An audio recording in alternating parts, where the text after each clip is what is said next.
Oke, mandatory dulu.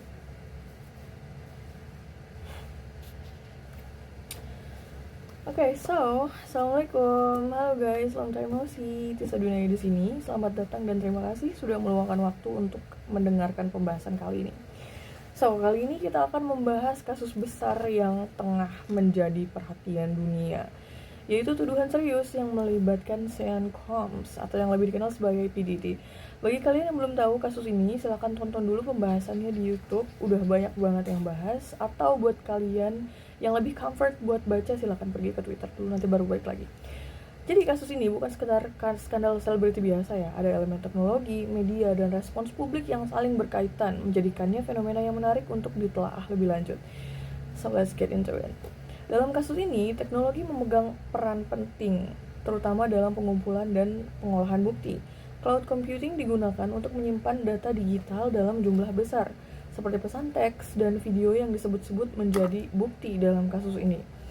Menurut laporan korban, PDD seringkali merekam video selama acara kontroversialnya atau freak-offs-nya yang kini menjadi perhatian dalam proses penyelidikan.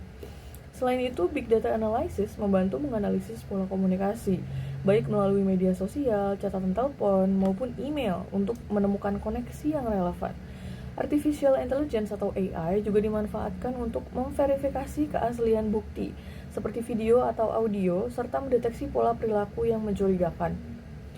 Media sosial sebagai salah satu alat komunikasi yang paling kuat juga memainkan peran besar. Melalui platform seperti Instagram, TikTok, korban dan saksi itu saling berbagi cerita, sementara publik memberikan respons berupa dukungan maupun kritik. Infrastruktur internet yang solid memungkinkan berita ini menyebar dengan cepat dan menjangkau audiens global dalam waktu yang singkat. Namun, ada hal lain yang membuat kasus ini begitu menarik perhatian, yaitu status PDD sebagai public figure yang besar.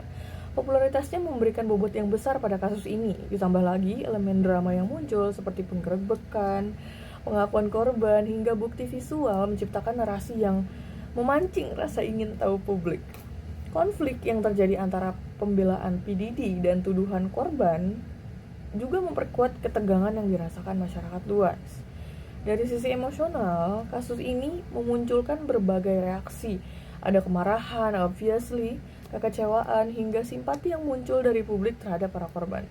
Tidak sedikit pula yang mengambil tindakan nyata seperti menandatangani petisi, menyebarkan informasi, hingga mendukung langkah-langkah hukum terhadap PDD. Kasus ini pada akhirnya tidak hanya soal hukum, tetapi juga cerminan kekuatan teknologi dan media dalam membentuk opini publik. Kasus ini mengajarkan kita bahwa teknologi dan media memiliki kekuatan besar untuk mendukung pencarian keadilan bagi para korban. Namun di sisi lain, kita juga perlu bijak dalam respons dan memahami setiap informasi yang beredar.